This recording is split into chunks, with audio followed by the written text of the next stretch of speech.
Hello hi नमस्कार, स्वागत है आप सभी का दास्तान में। मैं हूं विजय, आज फिर से एक नई कहानी के साथ। और इस कहानी को लिखा है सादत हसन मंटो ने। कहानी का नाम है नंगी आवाजें। आशा करता हूं कि आप लोगों को कहानी पसंद आएगी। भोलू और गामा दो भाई थे। दोनों बेहद मेहनती थे। भोलू कलई का काम करता था। सुबह धौकनी सर पर रखकर निकलता और दिन भर शहर की गलियों में भाड़े कलई करालों की आवाजें लगाता रहता। जब शाम को घर लौटकर आता तो कम से कम 3-4 रुपए तो उसकी जेब में पड़े ही होते थे। गामा ख्वाचा फरोश था। उसको भी दिन भर छाबड़ी सर पर उठाए घूमना पड़ता था। 3-4 रुपए भी कमा लेता था। शाम को देने के भटियार खाने से खाना खाने से पहले एक पाव शराब उसे जरूर चाहिए थी। पीने के बाद वो खूब चहकता। देने के भटियार खाने में रौनक लग जाती थी। सबको मालूम था कि वो पीता है और इसी के सहारे जीता है। भोलू ने गामा को, जो कि उसे 2 साल बड़ा था, बहुत समझाया कि देखो, ये शराब की लत बहुत बुरी है।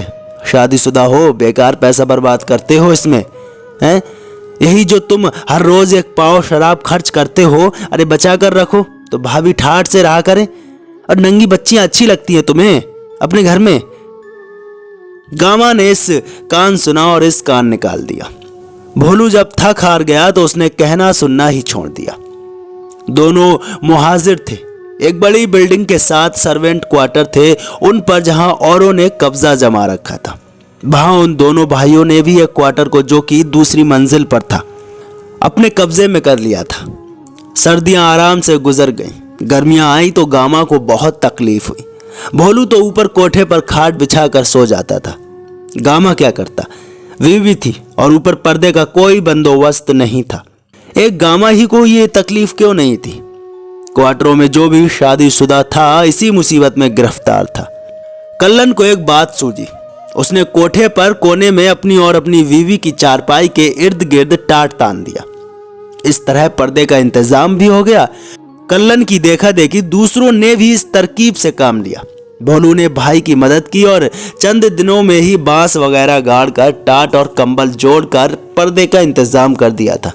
यूं हवा तो रुक जाती थी, मगर नीचे क्वार्टर के दोजक से हर हालत में ये जगह बेहतर थी।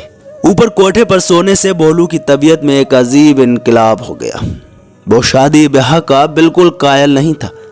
उसने दिल में अहद कर रखा था कि ये जंजाल कभी नहीं पाएगा। जब गामा कभी उसके ब्याह की बात छेड़ता तो वो कहा करता था, ना भाई, मैं अपने को इस शादी वादी के चक्कर में नहीं डालूंगा, है ना? हाँ, तुम ही खुश रहो।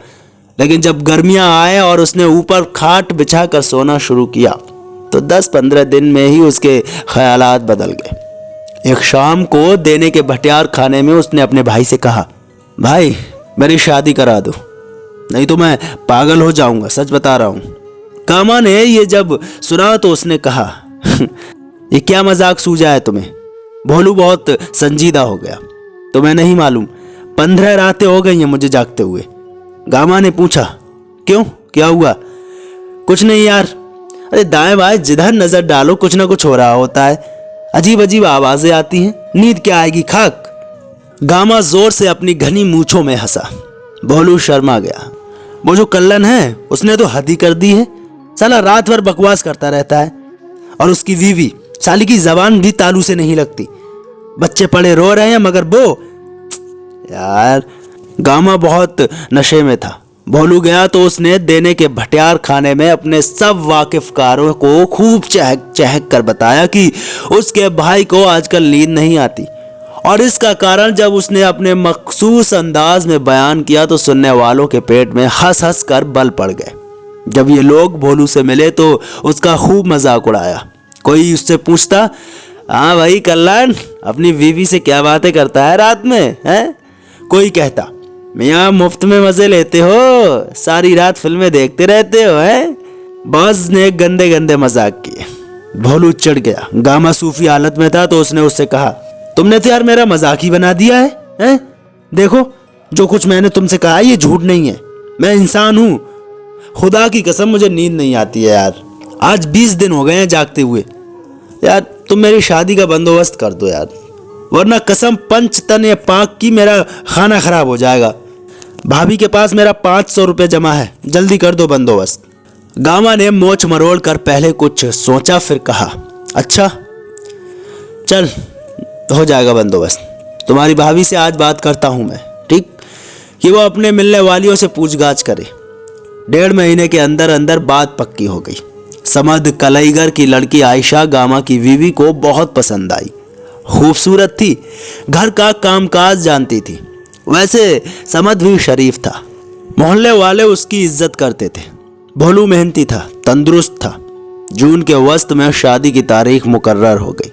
समद ने बहुत कहा कि वो लड़की इतनी गर्मियों में नहीं भी आएगा, मगर भोलू ने जब जोर दिया तो वो मान गया। शादी से 4 दिन पहले भोलू ने अपनी दुल्हन के लिए ऊपर कोठे पर टाट के पर्दे का बंदोबस्त किया। बांस बड़ी मजबूती से फर्श में गाड़े, टाट खूब कस कर लगाया। चारपाइयों पर नए खेस बिछाए, नई सुराही मुंडेर पर रखी, शीशे का गिलास बाजार से खरीदा। सब काम उसने बड़े सलीके से किए। रात को जब वो टाट के पर्दे में घिर कर सोया तो उसको अजीब सा लगा। वो खुली हवा में सोने का आदी था, मगर अब उसको आदत डालनी थी। पहली रात जब वो लेटा और उसने अपनी बीवी के बारे में सोचा तो वो पसीने में तरबतर हो गया। उसके कानों में वो आवाजें गूंजने लगी जो उसे सोने नहीं देती थी, और उसके दिमाग में तरह तरह के परेशान ख्यालात दौड़ाती थी। क्या वो भी ऐसी ही आवाजें पैदा करेगा? क्या आसपास के लोग ये आवाजें सुनेंगे? क्या वो भी इसकी मानद रातें जाग जाग कर काटेंगे? किसी ने अगर झांक कर देख लिया तो क्या होगा? भोलू पहले से भी ज्यादा परेशान हो गया। हर वक्त उसको यही बात सताती रहती कि टाट का पर्दा भी कोई पर्दा है। फिर चारों तरफ लोग बिखरे पड़े हैं। रात की खामोशी में हल्की सी सरगोशी भी दूसरे कानों तक पहुंच जाती है। लोग कैसे ये नंगी जिंदगी बसर करते हैं। एक कोठा है, इस चारपाई पर बीवी लेटी है, इस चारपाई पर ख्वानिद पड़ा है, सैकड़ों आंखें सैकड़ों कान आसपास खुले हैं। नजर न आने पर भी आदमी सब कुछ देख लेता है। हल्की सी आहट पूरी तस्वीर बनकर सामने आ जाती है। ये टाट का पर्दा क्या है? सूरज निकलता है तो उसकी रोशनी सारी चीजें बेनकाब कर देती है। वो सामने कल्लन अपनी बीवी की छातियां दबा रहा है। वो कोने में उसका भाई गामा लेटा है, तहबंद खुलकर एक तरफ पड़ा है। उधर अब 2 हलवाई की कुंवारी बेटी श्यामा का पेट छिद्रे टाट से झांक झांक कर देख रहा है। क्या है ये? शादी का दिन आया तो भोलू का जी चाहा कि वो कहीं भाग जाए, मगर कहां जाता। अब तो वो जकड़ा जा चुका था। गायब हो जाता तो समद जरूर खुदकुशी कर लेता। उसकी लड़की पर ना जाने क्या गुजरती, और तूफान मचता वो अलग। अच्छा जो होता है होने दो, मेरे साथी और भी तो हैं, आहिस्ता आहिस्ता आदत हो जाएगी मुझे भी, भोलू ने खुद को दिलासा देते हुए कहा। अपनी नई नवेली दुल्हन की डोली घर ले आया। क्वार्टरों में चहल पहल पैदा हो गई। लोगों ने भोलू और गामा को खूब मुबारकबाद दी। भोलू के जो खास दोस्त थे उन्होंने उसको छेड़ा और पहली रात के लिए कामयाब गुर बताए। भोलू खामोशी से सुनता रहा। उसकी भाभी ने ऊपर कोठे पर टाट के पर्दे के नीचे बिस्तर का बंदोबस्त कर दिया। गामा ने 4 मोती के बड़े बड़े हार तकिए के पास रख दिए। एक दोस्त उसके लिए जलेबियों वाला दूध ले आया। देर तक वो नीचे क्वार्टर में अपनी दुल्हन के पास बैठा रहा। वो बेचारी शर्म के मारे घूंघट काढ़े सिमटी हुई बैठी थी। सख्त गर्मी थी। भोलू का नया कुर्ता उसके जिस्म के साथ चिपका हुआ था। पंखा झल रहा था, मगर हवा जैसे बिल्कुल गायब हो गई थी। भोलू ने पहले सोचा था कि वो ऊपर कोठे पर नहीं जाएगा, नीचे क्वार्टर ही में रात काटेगा, मगर जब गर्मी इंतहा को पहुंच गई तो वो उठा और दुल्हन से चलने को कहा। रात आधी से ज्यादा गुजर चुकी थी। तमाम क्वार्टर खामोशी में लिपटे हुए थे। भोलू को इस बात की तस्कीन थी कि सब सो रहे होंगे, कोई उसको नहीं देखेगा। चुपचाप दबे कदमों से वो अपने टाट के पर्दे के पीछे अपनी दुल्हन समेत दाखिल हो गया और सुबह 4 बजे जल्दी ही नीचे उतर जाएगा। जब वो कोठे पर पहुंचा तो बिल्कुल खामोशी थी। दुल्हन ने शर्माए हुए कदम उठाए तो पाजेब के नुकरई घुंघरू बजने लगे। एकदम भोलू ने महसूस किया कि चारों तरफ जो नींद बिखरी हुई थी चौंक कर जाग पड़ी है। चारपाइयों पर लोग करवटें बदलने लगे। खांसने खखारने की आवाजें इधर उधर से आने लगी। दबी दबी सरगोशियां इस तपी हुई फजा में तैरने लगी। भोलू ने घबरा कर अपनी बीवी का हाथ पकड़ा और तेजी से टाट की ओट में चला गया। दबी दबी हंसी की आवाज उसके कानों के साथ टकराई। उसकी घबराहट में इजाफा हो गया। बीवी से बात की तो पास ही खुसर फुसर शुरू हो गई। दूर कोने में जहां कल्लन की जगह थी वहां चारपाई की चुर्रचू होने लगी। ये धीमी पड़ी तो गामा की लोहे की चारपाई बोलने लगी। इधर हलवाई की कुंवारी लड़की शादा ने 2-3 बार उठकर पानी पिया। गले के साथ उसका गिलास टकराता तो एक छनाक सा पैदा होता। खैरे कसाई के लड़के की चारपाई से बार बार माचिस जलने की आवाज आती थी। भोलू अपनी दुल्हन से कोई बात न कर सका। उसे डर था कि आसपास के खुले हुए कान फौरन उसकी बात निकल जाएंगे और सारी चारपाई चुर्रचू करने लगेगी। दम साधे वो खामोश लेटा रहा। कभी कभी सहमी हुई निगाह से अपनी बीवी की तरफ देख लेता जो गठरी सी बनी दूसरी चारपाई पर लेटी थी। कुछ देर जागती रही, फिर सो गई। भोलू ने चाहा कि वो भी सो जाए मगर उसको नींद नहीं आई। थोड़े थोड़े वक्फों के बाद उसके कानों में आवाजें आती थी, आवाजें जो फौरन तस्वीर बनकर उसकी आंखों के सामने गुजर जाती थी।